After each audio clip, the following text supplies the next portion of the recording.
তখন আমরা একটা নোট দিচ্ছি, সেখানে আমরা আরেকবার প্রচার।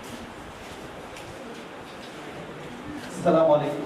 2023 একটা সংশোধন হয়ে আসছে, সেটা হচ্ছে এখন সাইবার ক্রাইমে আমার নামে আইডি খুলে অন্য কাউকে টাকা বুঝতেছে অথবা ইয়া করতেছে, যেমন নাকি আমার নামে মামলাটা হলো কিন্তু অ্যাকচুয়ালি আমরা তো সেইখানে, আপনারা তো এইখানে আমাদের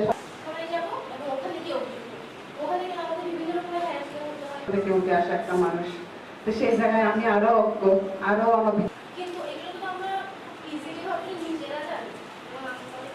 সব অভিযোগ, সব কষ্ট শুধু আমাকে ঘিরে এটা একটা ভালো লাগার দিক চায় না, এটা একটা বিষয় থাকে। আর তার যে মামলার প্রসিডিউর, ওই হয়েছে আরো পরিশীলিত হতে হবে। 2008 সালের একটা ঘটনা বলে কাকলিয়া থানায় গিয়েছিলাম, ট্রান্সজেন্ডার ইস্যু নিয়ে আমরা কথা বলেছি যে এক লোক আত্মহত্যা সুইসাইড করছে, কারণ থ্যাংক ইউ।